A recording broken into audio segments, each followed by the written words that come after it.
Hello everyone, how are you? Today I'm gonna be finally planting all of my spring bulbs. I always wait until at least mid-November with planting bulbs because if fall is still warm and rainy, there is a risk of those bulbs either starting to sprout prematurely or even rotting. So experience taught me to always wait until at least mid-November when the temperatures really drop. So that's what we are gonna be doing today. I already planted a couple of containers because I recorded some short clips for Instagram and for YouTube, but I still have this huge box full of bulbs to plant today. I already emptied my railing planters as well. Okay, and one thing that I wanted to mention is, my garden doesn't receive a lot of sunlight in general. It only receives a couple of hours of morning sunlight in summer, but it doesn't receive any sunlight at all in the spring. And yet I plant all kinds of spring flowering bulbs and they do for me just fine, even without any direct sunlight at all. I've tried many different kinds and they all perform really well. So if your garden doesn't receive a lot of sunlight or any sunlight at all in the spring, you can still successfully grow many different bulbs. I especially recommend those early blooming bulbs because these in general don't really need much sunlight at all. So crocus, early blooming daffodils, hyacinths, muscaris, they tend to do really well in full shade as well. All of those scilla and chinodoxa and all of that, I have plenty of videos with ideas on what you can plant. I also plant stuff that do require a little bit of sunlight, like tulips and alliums, for example, but these tend to bloom a little bit later in the spring, like mid-spring towards early summer, and around that time of year, that's when my garden starts to receive some little sunlight, so they tend to do really well for me as well. So if your garden does receive at least a little bit of sunlight, at least a couple of hours of sunlight, you could also plant tulips and alliums in your container garden. So let's get all of these planted. I think I'm going to start with the railing planters. I'm going to be planting beautiful daffodils, and then on top of that some pansies. I'm going to show you everything, and then we'll go kind of like pot by pot, and I'm going to show you what I'm planting and where. Alright, so for my railing planters this year I picked this beautiful daffodil minnow, and I like to plant daffodils in my railing planters for several reasons. First, they are quite resistant. They don't tend to rot as easily as other bulbs. Then they bloom for a really long time. They don't drop petals everywhere, and then they withstand wind really well. It gets really windy in here in the spring, and I've never had issue with any other daffodils that I grew.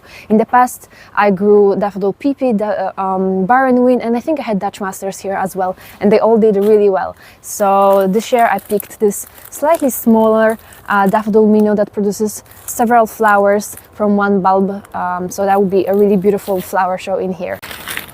So I put just a little bit of potting mix at the bottom of each pot. I use multi-purpose potting mix, and now I'm gonna be placing my daffodil bulbs. You want to plant them at about 2-3 times their size in depth, so this is gonna be like roughly 2 times their size in depth, and I space them quite far apart. I don't need to overcrowd these containers.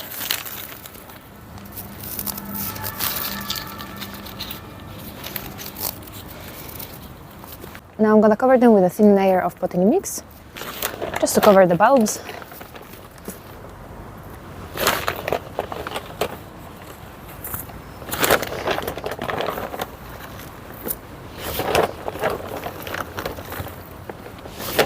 And now on top of everything, I'm gonna plant some pansies. Pansies have a really soft root system, so even if you plant them on top of bulbs, especially those larger bulbs like tulips and daffodils, they will have no problem just piercing, through the root system and growing above pansies, and it will create a really lovely composition. So I'm gonna plant about 4.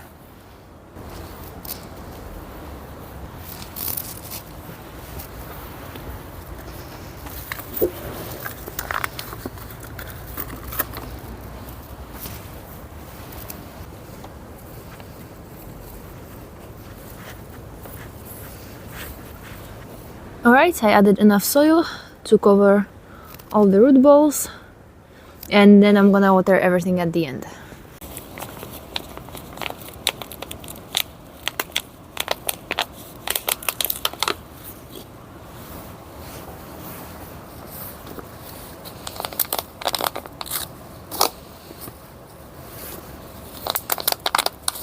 Alright, they are all planted, and they look so pretty. I mean, looks so much better. It changes from the half-dead begonias that I had here up until now. Looking really pretty, and will provide a nice pop of color all throughout winter and all the way until spring, when we'll have a nice composition with those daffodils. Alright, next we will be planting bulb lasagna. I shared the recipe with you for this bulb lasagna a couple of days ago, both on Instagram and here on YouTube in those short clips. This is the second year that I'm going to be planting a bulb lasagna, and here I really enjoyed the one I had last year. I had crocus, tulips and irises. This year I'm planting crocus, tulips and alliums. So this pot is already planted. Let's plant this one. I'm placing these mesh hole pads at the bottom of each container to cover the drainage hole so that the soil doesn't come out of the pot. I'm gonna add a layer of multi-purpose potting mix. I'm actually reusing soil from my summer containers because, as you can see, it's still good quality. It still holds good texture, so it's totally fine to reuse some soil, especially for spring bulbs.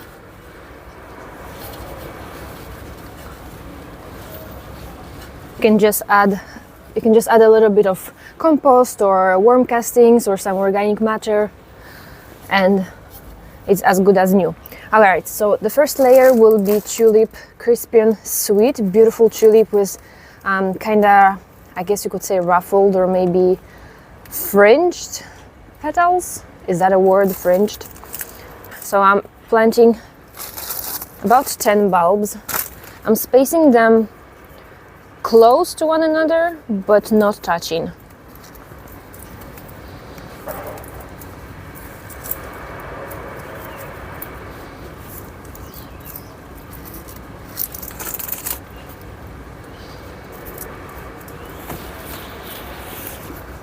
Now I'm gonna add a layer of soil and one earthworm that I just found.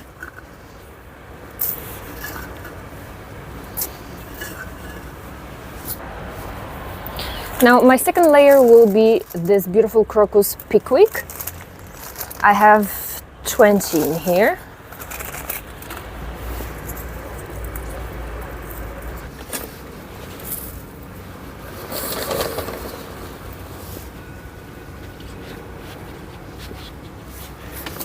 And now my last layer will be this beautiful allium, Graceful Beauty. It's a white allium, very tall. I have 5 bulbs. I'm gonna place them in the center. And now one interesting thing someone asked me recently on Instagram.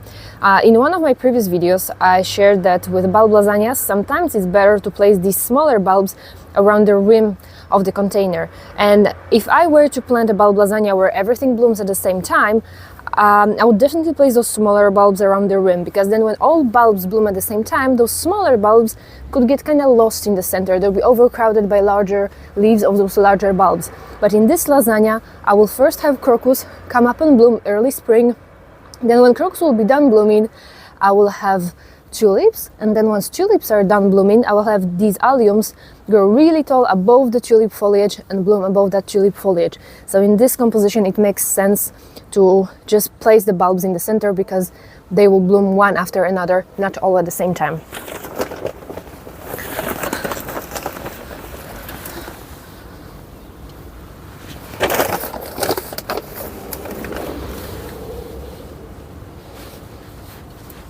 All right, 2 done, 2 more to go.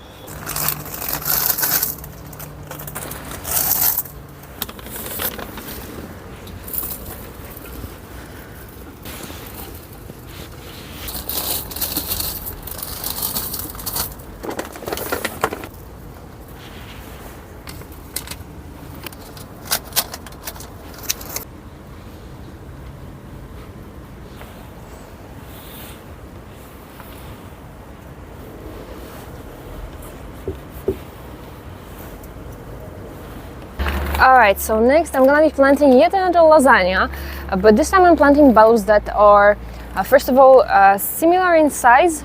Once they are in bloom, they also have similar height, and they will bloom around the same time. So we'll have a lovely, colorful spring composition.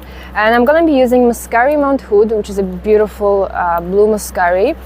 And then I have 2 Chinodoxas. So I have Chinodoxa pink and purple variety. So I'm gonna start with the muscari because they are slightly larger, so they will go at the bottom. Let's spread them evenly. Just a very thin layer, because these smaller bulbs shouldn't be planted too deep.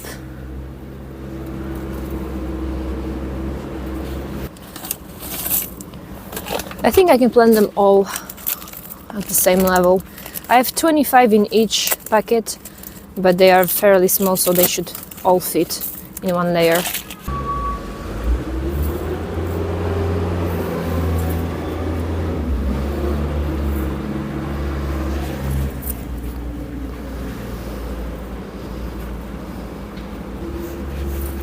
Alright, so this is done. Alright, I'm almost done. I still have only a couple of packets left. So I also picked this beautiful tulip, Amazing Grace. I've never tried this variety, but it looks super pretty. Look at this full, almost like peony shaped tulip. So I have 10 of these. And then I have Can Girl. I already grew daffodil Can Girl a couple of years ago and I absolutely loved it. So I wanted to grow it again this year. And there's also 10 bulbs. And I'm planting just this one variety per container because these bulbs are enormous. And I like also to have, just a single variety per pot. Bulb lasagnas are nice, but sometimes it's nice to have something simple. Alright, so this is how it looks from up close. As you can see, I packed these containers pretty full. If I wanted to leave these daffodils permanently in this container, I would probably plant half of it because those daffodils, they like to multiply, so you need to leave the space for those bulbs to be able to do it. But this is only going to be a seasonal display. I don't intend to keep this variety in this container. I might keep the bulbs, but I will see what I'll do with this in the spring. All right, let's cover them.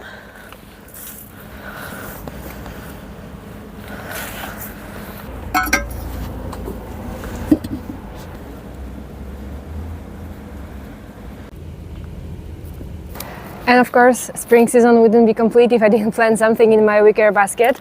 So this year I'm gonna be planting these muscari Mount Hood, the same that I just used in the bulb lasagna. So I have 25 bulbs. I think this should be enough for this whole wicker basket. I usually spray my wicker baskets with wood preservative so that they don't absorb any moisture, and honestly they last so many years. I mean, obviously, as you can see, they do get damaged and they do get discolored and stuff like this, but the previous one that I've had it for like 6 or 7 years, and it was permanently outside like all year round until the bottom rotted out.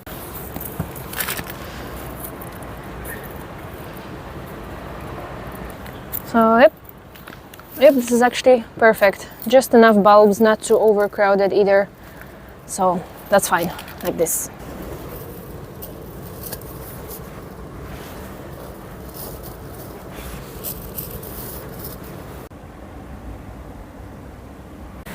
Alright you guys, I am done and I cannot wait to see all of these flowers in bloom in the spring. I'm not gonna be watering anything today because it is supposed to rain actually any minute now. So we'll let the rain water the bulbs.